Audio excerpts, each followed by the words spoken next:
So let's watch the rest of that game. So like I said, you had 950 with stim started and a second gas geyser at 6 minutes. That's not exactly what you want, but it's better than you've done in the past couple TVPs that I watch. Again, you're building your racks in a place where you need to float it to build the reactor core. That's just adding time for no reason. Don't do that. Gonna kill a probe. He's gonna attack his own nexus. Pretty funny. That marine's gonna die no matter what you do because the stalker's coming out. So try to kill a probe. Don't try to keep it alive for a long time. Hey, baby. No, I have to open it up and see why. I think that one of the belts broke. Because there's something like the motor is spinning, but the thing's not spinning. So we just need to replace the belt that connects the motor to the thing. I had to do that for our dryer at some point too. Probably like a $5 belt, but we're gonna have to wait for it to be shipped. Anyway, 8 minutes. We got another benchmark. We won a $2,000 army. Poof, 2,000. No, we were 400 bucks off. Actually, with stim and concussive shells, you're not. You're only 100 bucks off. So you're pretty much there. Workers, you want 27, and you have 27, so that's great. Looks like you're still on benchmark in every way. You're still doing good. Get that money spent, baby. You want to be pushing out right now, but you can't push out until your money is spent. So there's these two competing things that are like, you can't push until now, but you got to push before then, or blah, blah, blah. So it's really important. Get that money spent. Come on, reactor racks. You can do it. All right, money's spent. Go, go, go. And these guys, you should rally them onto like this tank, except for rally the starport to the medevac, so that you don't pick up the tank, because that'd be silly. And now you're going to reinforce with Banshees. I like that. And Marines. You continue to make SCVs. Very important. Because your income is going to drop when you pull those workers down to like 600. But it should climb back up during the fight. So that eventually, if you knock down his Nexus and contain him to one base, you'll have a big income again. Because you will have replenished these SCVs. Again, SCVs more important than other things. Using your buildings while you fight, very important. You got to get better at using your buildings while you fight. That's been a problem in almost all of the games we've played. Using buildings while you fight. Get better at that.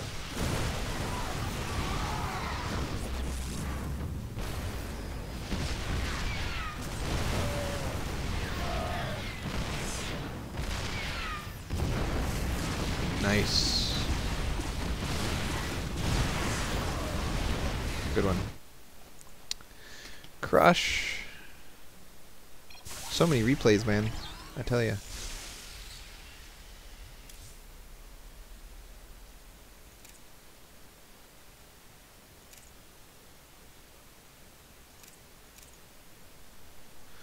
Yeah, you finally concluded that CC first is not your style, and I totally agree.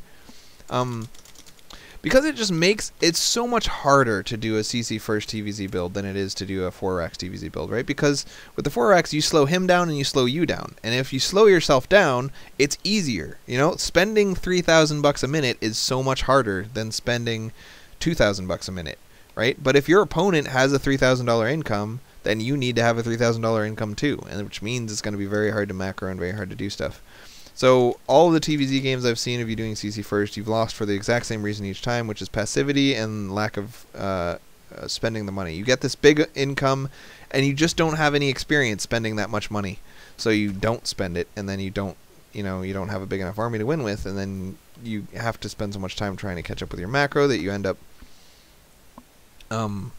not pushing out and fighting as often as you should, and then you lose opportunities that way. You also have made a lot too many Marauders each time, and too many Hellions each time.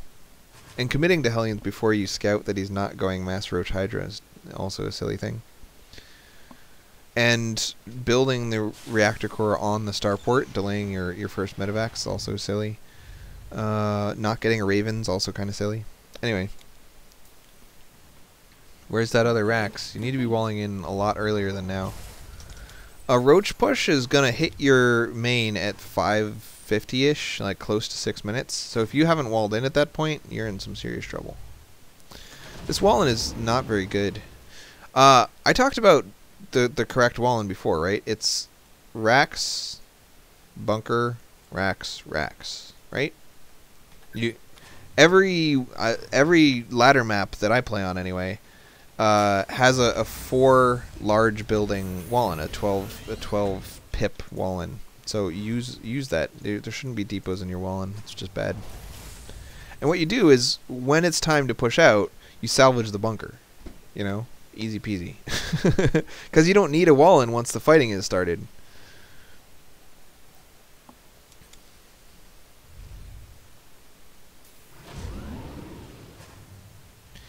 Anyway, the things that we have fallen prey to in the past. Let's go to 10 minutes and look for 52 versus 72. Again, a build like this that puts no pressure on the Zerg is really risky because he can have a crazy economy at this point. He's got 63, so you're doing actually okay, but you've only got 47. He's got a much bigger income than you. He shouldn't. You just haven't been dropping mules. So he's got a $2,400 income. And 58 times 40, you should have a $2,300 income. So he should be ahead of you by 100, but instead he's ahead of you by, I don't know, a lot. About 700. 700 bucks a minute. It's a pretty big deal.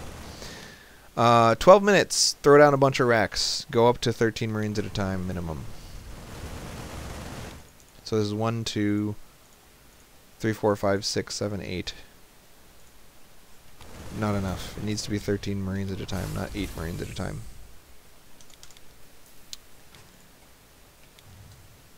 So this is 5 racks again. I don't know, 6, 7 racks. But the thing is, it's not about how many racks you have, it's about how many Marines you're making with those racks. So if these racks can't have add-ons, then you just need more racks.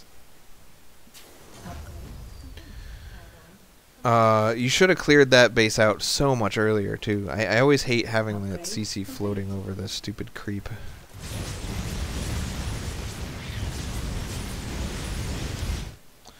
Alright, 15 minutes, we're looking for 7k with all upgrades completed.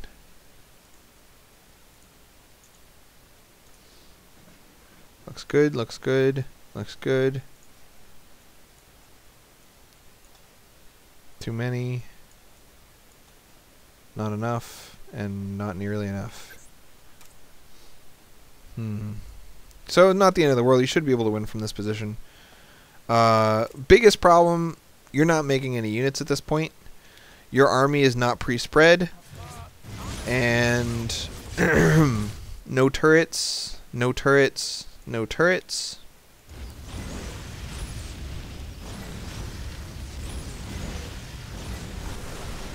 Lack of a Raven makes clearing creep just a waste of money.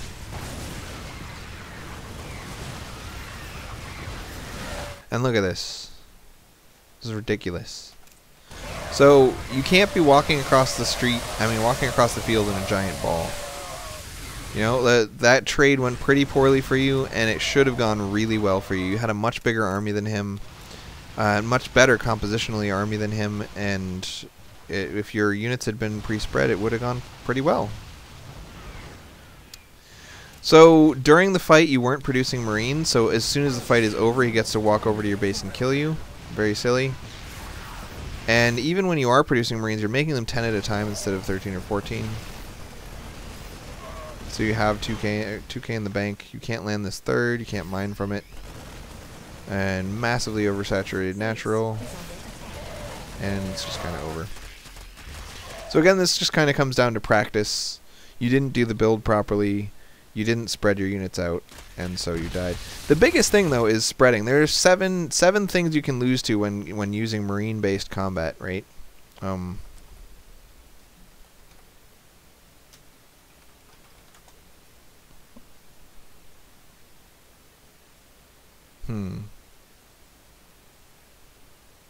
we go. 5 ways to beat Ling Baneling.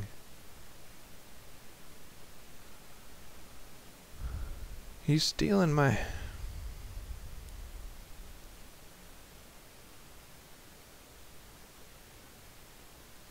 I don't know if I'm going to find exactly what I want in here.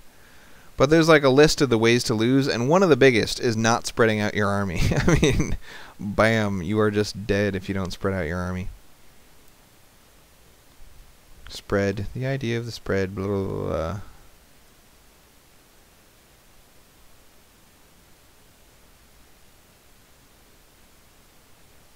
Okay, I give up.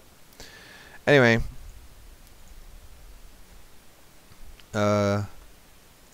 if you don't spread your units, you can't win with Marines against Banelings. It's impossible.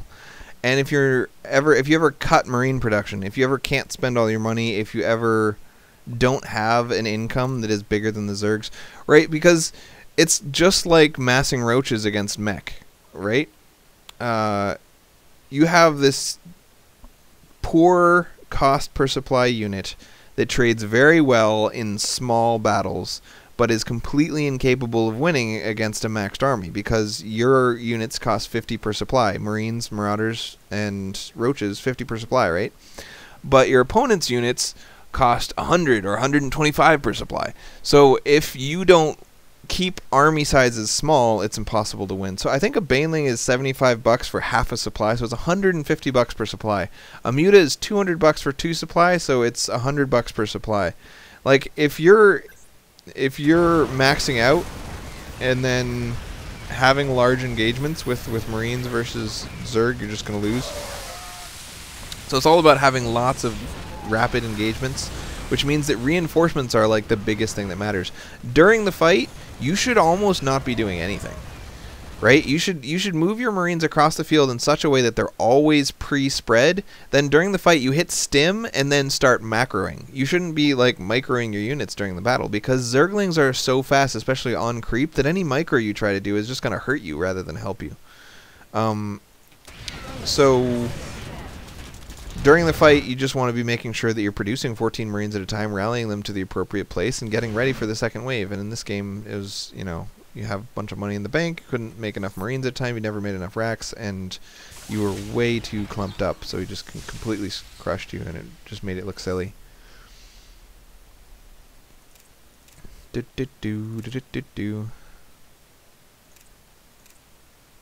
And that's another thing you can practice in the unit map tester, just moving across the field. It's not that hard to practice. Let's go. Recently played unit tester online. So you get 2 people in the unit map tester, and you give one guy a bunch of Ling Banelings and the other guy a bunch of Marines. And the goal of the guy with Marines is just to cross the field without being massacred by the Ling Baneling. And you make it in such a way that if your Marines are spread out, you're going to win that fight. And if they're clumped up, you're going to lose that fight, right? So, about 80 Marines and... Ooh, yeah, that's enough medevacs, right? There we go. You want a $7,000 army, right? Because that's what you should have at 15 minutes is $7,000. 5, 6, 7. That's good. And then the Zerg wants a $7,000 army too of speedlings.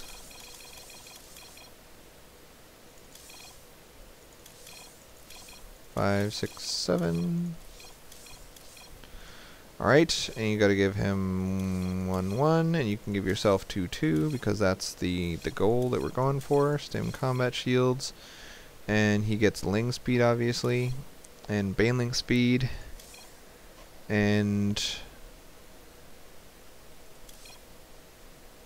let's face it, in reality, you're always going to be fighting on creep. I wish that they would add a way to just add a bunch of creep tumors, man. And there is a way, but it takes forever.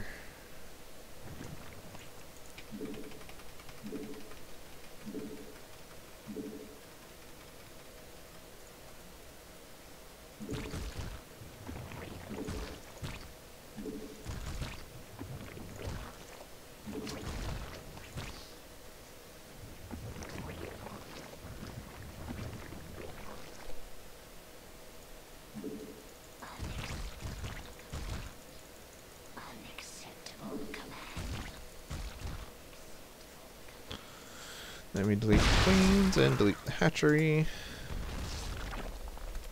Right, anyway. So.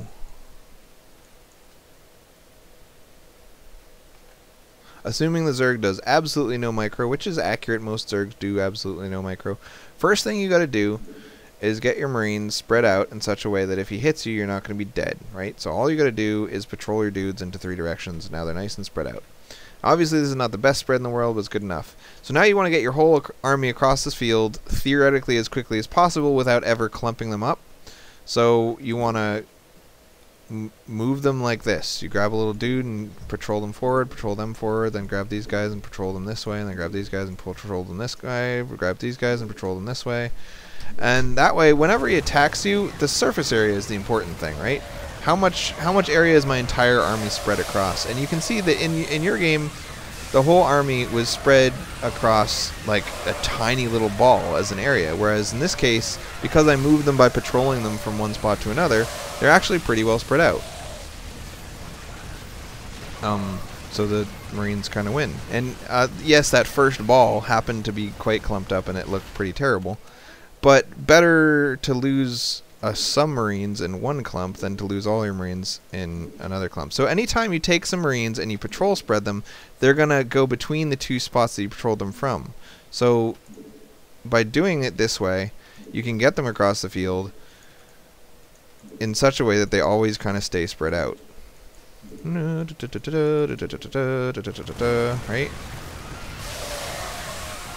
You see?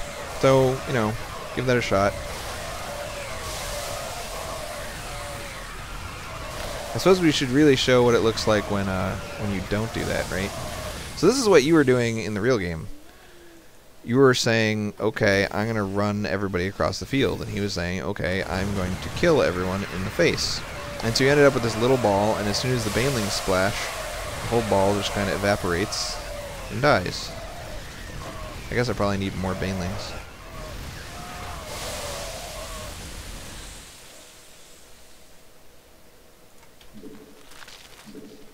Let's try that again.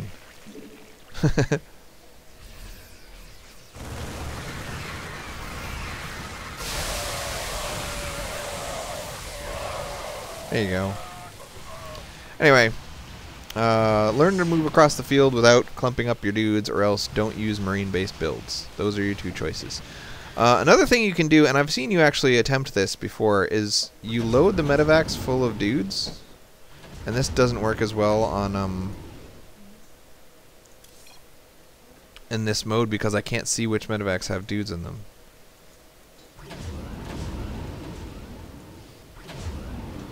So now we're gonna run across the field, and as soon as we see an enemy, ooh, that's not exactly. Then we're gonna just carpet bomb in front of my troops, and then they come and attack us, and all the banelings end up being wasted on the front guys that are actually pretty well spread out, instead of the back guys that aren't spread out at all.